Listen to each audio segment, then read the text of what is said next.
speaker this morning is Sheli Emenhiser. She is a mother of 4 children, and they're all the ages ranging from 18 to 8, and 3 of those are all teenagers. Just the last one's not a teenager, so you need to pray for her. And I just want you to welcome Sheli this morning.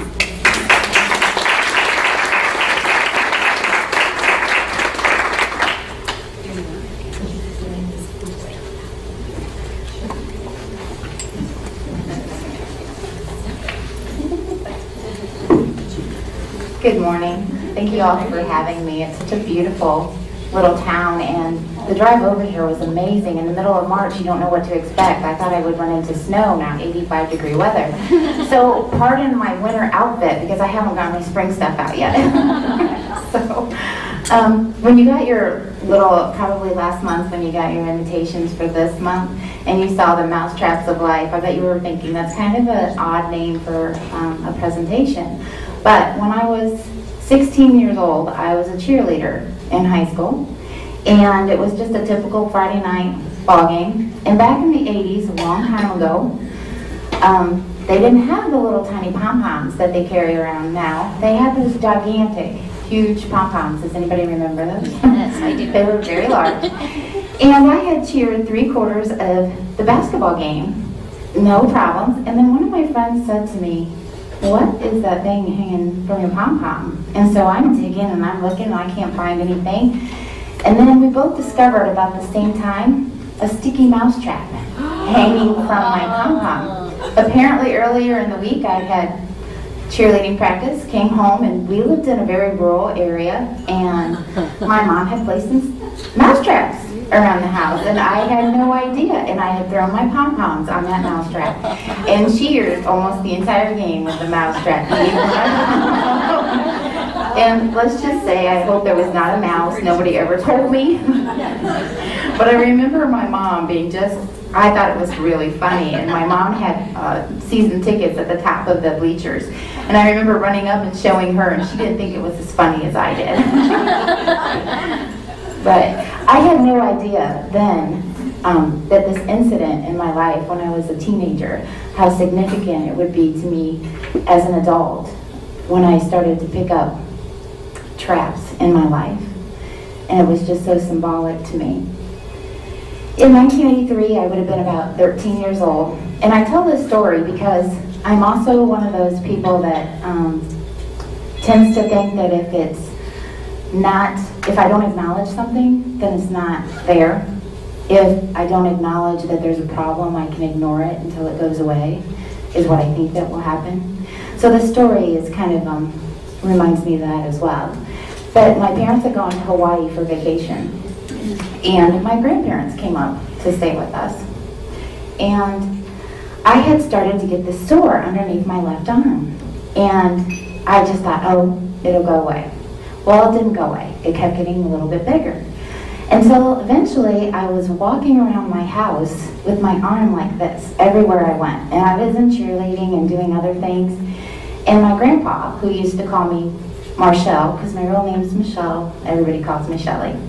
And I walked around the house like this, and he goes, "You always walk around that way, Marshall?" And I said, "Yeah, don't worry about it, Grandpa. Who walks around with their arm like this, unless they have a problem?" And so I kept doing it. I didn't want to worry them, and I didn't want to worry my parents who were away. So a couple more days went by, it kept getting bigger, and it kept hurting, so I thought, against better judgment, now, I decided to tell my older sister. We were in the basement of our house because it was nice and cool, and we were just sitting there, and I'm like, okay, this could be a tumor or something, and it's going to kill me, and I should tell my sister. And so I tell my sister, who freaks out, runs up the stairs, out the house, to my grandparents who are picking green beans in the garden. And I'm following her, I'm terrified then, now I know I'm going to die because this is horrible. This is way more than I had imagined. And so I go to my grandpa, and he's like, "Well, what's wrong?" And my grandma, and I showed him, and I was just mortified because I didn't want to show anybody. And then we live in a very small town next to Shipshewana. It's called Topeka. Very little town. Know everybody in little towns, right? Well, my grandpa decided to take me to everybody in that little town and ask them what this thing was on my arm. So instead of hiding what I was trying to hide, it was exposed to everybody. And that's kind of how I am with my life. If I hide things, if I keep things hidden, then you don't see them, then you don't have to acknowledge them. But they usually come out anyway, whether you're prepared for them or not. I was married the first time when I was 19 years old. I was just a kid and married my high school sweetheart. And we weren't very mature, and we didn't go to church, and the marriage only lasted 5 years. And out of that marriage, I have a beautiful little boy who is now a man going to be a drones pilot in the Army. But when I left that relationship, I went on to another relationship because I had all this stuff inside me, and I just thought that you go from one thing to another hoping that you're going to find some happiness. But I was looking in the wrong places. When I was 8 months pregnant with my little girl, I was dragged down a flight of stairs. And I had grown up in a very Ozzie and Harriet kind of home environment. My parents had been married 45 years. Abuse wasn't anything I had ever seen or been accustomed to in my life. And I had decided that early into this abuse that I wasn't going to leave because I felt like it was my punishment. I felt that I had gone to church until I was an adult, and I believed that this was somehow my punishment for the way I had lived my life up until this point. And that no matter what, I was going to do whatever I could to make this marriage work. Well, about 2 months after that incident, my daughter was then a month old. And when you go into that second marriage, you have all of this baggage. Because I had a son, he had 2 children from a previous marriage, and now we had this little girl together. Well, about 2 months after the incident where he pulled me down the stairs, dragged me down the stairs, we found out that his little girl, who was 2 at the time, was being sexually molested by her mom's new husband. And I believe now, I know why God put me in that relationship, was to be the mother for that child that didn't have one. But with all of that going on, because of it, right away we decided, we're going to go after custody of these children. We have to get them away, because even though my ex-husband was abusive to me, he was never abusive to our children. Well, this added a lot of stress to an already stressful marriage. He typically would not hold down a job, so I would work, take care of 4 small children. In fact, my son and the little girl who was being abused were 9 months apart, so it was like having twins.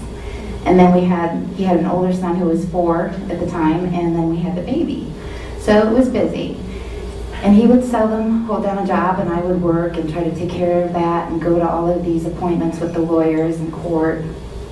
And it just kept getting worse. The stress of our marriage and the abuse just kept getting worse. And I just felt like I kept picking up those traps.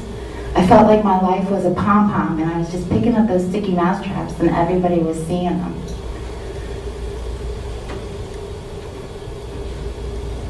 I was very, very close to my stepchildren. When I came into their lives, they were very little. The little girl was 8.5 months, 9.5 months, and the little boy was 2. And I just took them on as my own children. I just loved them. I mean, I didn't think of myself as a stepmom. I just thought of myself as another mom to love these kids. And we did everything that we possibly could to get custody of the kids. It took 5 years and a lot of money to go to the lawyers. It's very hard. No matter what is going on with the biological mom, it's very hard to take a child away from them, even though they're not in a good environment. But around the time that we were doing this, our marriage is still, I'm faking it, thinking, nobody can see through that I'm breaking on the inside, but everybody else is seeing something else.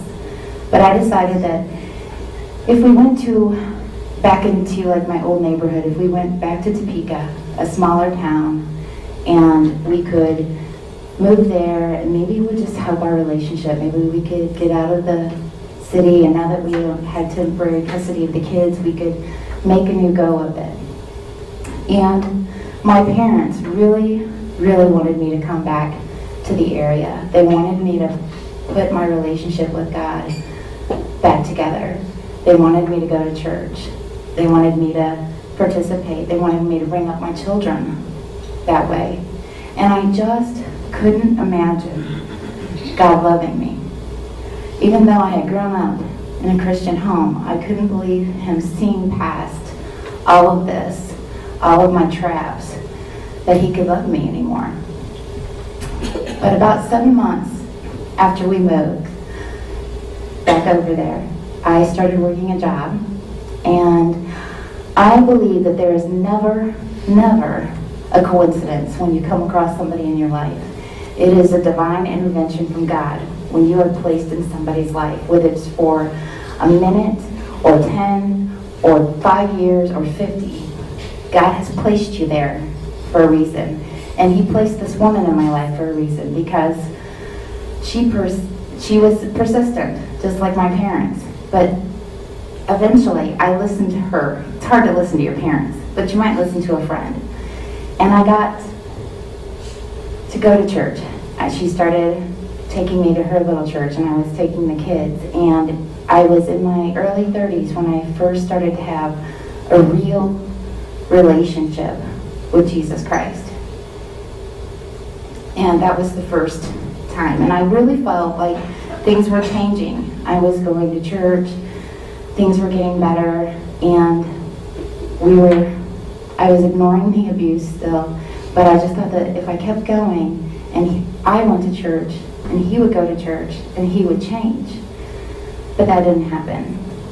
In June of 2001, it was one of those summer evenings. It was the very beginning of summer, and my kids they're ranging from the age of like 9 to 5 at this time.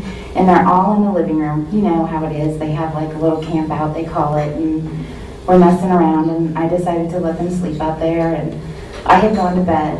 And I woke up around 2 o'clock in the morning because the wind was coming through the window, and I thought, there must be a storm. I better get up and close the window, make sure the kids are okay. And I go out because they had left the TV on. And just as I was coming through the living room to shut off the TV and the lights, it had a tornado warning. And then like 5 seconds later, the tornado warning siren was going off in our town. So I thought, well, I better get them into the basement as quickly as possible. And as we were lining up to go down the steps, my little girl was 5, and I was afraid she was going to lose her balance, because when she doesn't have her glasses on, she's basically blind. So I was grabbing her hand, and I was on the stairway, and we had no railing. And as I went to grab her hand, I lost my balance, and I fell 8 feet onto the concrete floor. And you know your natural reaction is to put your hand down, which is what I did. And the kids had no idea what had happened. And here I am laying on the concrete floor. I did hit my head, but I didn't go unconscious. And they're like, "Where'd you go, Mom?" And I'm like, "Oh, I beat you. I'm down here already." No, I didn't want to scare them. So I got them downstairs, and then I had to figure out what to do. The only source of light we had was the lightning that was coming through the windows. So instead of protecting them from this tornado, which was going on around us, we had to go out into the middle of the storm, because I knew that I had broken my hand badly. But I didn't know how badly until I got to the hospital. And my hand and wrist were severed. They weren't connected anymore. And it was a long road to recovery, because they expected me to maybe get 30% usage back on my left hand. And then that was like, I thought, oh my gosh, this is another trap. I'm not going to be able to work. How am I going to do my job? You know, I'm going to be handicapped, basically. But after surgeries and 5-6 months of rehabilitation, everybody was amazed that I got almost 90% back of the usage of my left hand. So it was just another sign of God saying to me, I'm in control of all things. Later that year was the last time that my husband abused me. You can never determine when these arguments happen when you're in an abusive relationship. It doesn't matter what it is. It could be that the bread was left out on the countertop or whatever. And it was the night before Thanksgiving. And I had come home and an argument ensued, and I knew that I had to leave the situation. You can always tell with an abuser when they're going to go over that edge. And I knew that he was going to. So the only phone that we had was in the back of his pocket. And I went to grab the cell phone out of his pocket. And as I did, he threw me with a great amount of force into our vanity. And I knew that I had to get him off of me and leave. And I'm calling for my children, and I got him off of me. He weighed about 250 pounds. And told my little kids, I'm like, Tyler, Tiffany, get your shoes on. We need to go to Grandma's. And as I'm walking through the bedroom and heading into the living room, he comes up from behind me, and my left arm is still recovering. And he grabs me he came up from behind me, grabbed my left arm, and threw me to the ground. And I had picked up my daughter at this point, so I had her in my arms as well. So we both fell, and we got up, and I thought, I'm going to try again to get out of this house. So I picked up my daughter again, got a little bit closer to the door, and this time he threw me over a chair. And when I fell this time, I dropped my daughter. And he bent over to pick her up. And when he did, I thought, there's that cell phone. Now I'm just going to try to get the police here. So I got the cell phone, and I thought, if I run into the middle of the yard, he's not going to follow me there. But he did. He tackled me, and he drug me back in the house. And one last time, I thought, I really just want to leave this house tonight. So I picked my daughter up and headed for the door, and he threw me to the ground. And this time when I looked up, I saw these 4 little faces who I had thought through all the years of the abuse had never, because they hadn't seen it, they didn't know about it. But this time they had seen it, and they were all crying, and they were upset, and they were yelling for Daddy to stop. And I knew that I had to stop, not for myself, but for the kids. So I picked myself up, I went and sat on the couch, and all the kids are around me, and they're patting me on the back, and they're asking me if I'm okay. And I'm sitting there crying, and he walks by and he says, well, you got what you deserved. And that's what I had been thinking that entire relationship. Even though I had been starting to rediscover a relationship with God, I still felt like this is what I deserved. So after he went to sleep, because I was terrified that he would wake up, I got a hold of that cell phone finally. And at this point, I could hardly walk. I had no idea what he had done to me, but I could hardly walk. And I remember walking across the house into my boys' room, sitting behind their bed in the dark, and calling my sister. She was the only person in the 7 years that I was in that relationship that knew that I was being abused. And I told her what had happened, and she said, you have to leave now. I won't do this anymore. I will call the police if you don't leave. And so I'm like, okay, I will. I'll figure out what I'm going to do. The biggest reason I had never left was because those 2 other little kids, they were mine in my heart, but not legally. If I left, I'd have to leave them behind.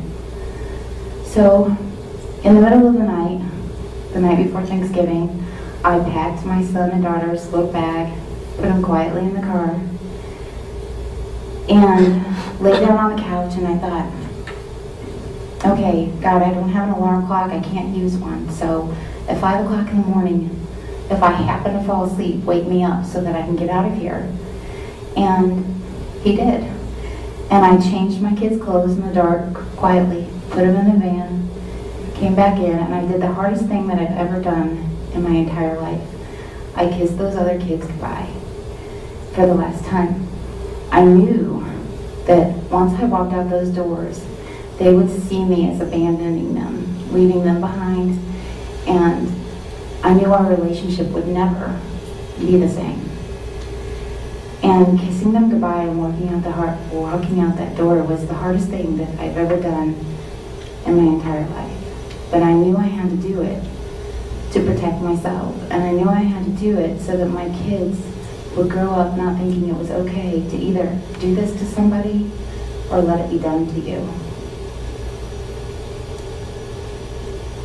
I didn't ever think that I would ever get married again. I mean, I really didn't want to. But 2 years later, I found an amazing man. And we started to date. We eventually got married. And we put Jesus Christ in the center of our lives. He is what holds us together. He's what holds our family together. And without him, I don't think the relationship would have survived this long, but not because of him, because of all of the mousetraps I had picked up in my life. One of my favorite stories in the Bible is the woman who was bleeding and her faith in Jesus healed her. A woman was bleeding and she had spent all the money she had, and she had spent several years trying to get better and wasn't able to. And she saw Jesus, and she just knew that if she could touch his cloth, he would heal her. And as she reached out and touched him, and he felt the power leave his body, he said, "Who touched me?" And she said, "I did." And he goes, "Go, daughter, be free and be in peace. Your faith has healed you." I relate to that story so well because I was bleeding. I was just bleeding in a different way. I just knew that if I could reach out and touch him, that he could heal me. And he has. Denial and fear and bitterness and humiliation are all just those traps that I was picking up along my life. Divorce. And only Jesus Christ could set those free for me. And it's like he just cut them off my pom-pom and let me go free. 2 years ago, it's been a little longer than that, but I was diagnosed with degenerative disc disease through my entire lumbar. And it is because of the abuse that I suffered. The night that I left, I eventually went to the hospital, and he had severely sprained my back. And this caused my disc to degenerate. So every day I wear a fentanyl patch and I take Vicodin. And there are days that I do not want to get out of bed because it hurts so bad. And then those are the days that I thank God that he allows me to still get out of bed, that I can do this and be what he wants me to be. It's been a long time now. It's been almost 11 years. And my heart still aches for those children that I didn't get to fully watch grow up, didn't get to be a part of their lives. And I continually worry about them. I still love them. I don't get to see them. And about 2 years ago, I think, their father decided to move back into the area where we were living. And I was really, really concerned all summer long because I thought, well, how is this going to play out?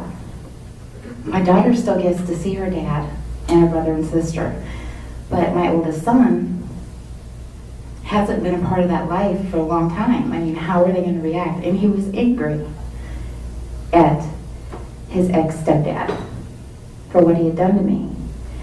And I thought, I wonder how it's going to play out when they all are next to each other in school and have lockers by each other. And I really worried about it, and I never needed to, because God had already come before me, and he already knew that this was gonna be okay. I mean, they went to school together. They weren't friends, my oldest son and his ex-stepbrother and sister, but they could pass each other in the hall and they could say hi to each other. And there was no animosity, and that's the greatest gift I could receive, was that they would not harbor any ill will towards each other for what had happened between their dad and I. The Bible says, persecuted but not forsaken, struck down but not destroyed. I felt so persecuted and so forsaken and so many times left destroyed by what he had done to me. But Jesus Christ says, no, that's not what you are. Through his grace and power and mercy, I am not destroyed, persecuted, or forsaken. So if there's any situation in any of your lives where you feel like you need to let your mousetraps be cut off, you can do it through Jesus Christ. I'm still on the road to recovery. I call myself a work in progress when I'm facilitating because I believe we all are a work in progress. But with God as my guide, I am finally at peace with him and myself. He has forgiven me for my sins, and the biggest thing that he allowed me to do was forgive my abuser. I was able to forgive him finally. And when I was able to do that, I was able to actually feel the peace that God had intended for me. When I was able to let go of all that animosity and bitterness that I was harboring. Denial and self-image, abuse, divorce, and fear were just those traps, and he set me free. I was once so lost and so ashamed that I couldn't even look at anybody in the eye. I would literally walk with my head down. So for me to stand here today in front of you and look at you, I can only testify that and give it to God that he did that for me. I am forgiving where I was once bitter. I was lonely where I am now loved. I am secure instead of fearful. Where I once thought my life was hopeless, I know now that there is hope. Only Jesus Christ could do this for me. I'd like to close with this simple prayer. If any of you here would like to take and accept Jesus into your life, just please say it with me. Dear Heavenly Father, Lord, we just come before you. I come before you with the traps that I've picked up in my life, Lord, that are keeping me down, keeping me from what you want me to be. Lord, I ask that you just set those traps free and make me believe the person that I should be, that you want me to be. In your glorious name, I pray. Amen. I forgot to bring up a little card, but there are cards on the table. You guys probably all know that you can fill out the comment cards. And there are also books that if anybody did decide to say that prayer today, we will hand out to you. And I will be standing back at the doors waiting to meet all of you. Thank you.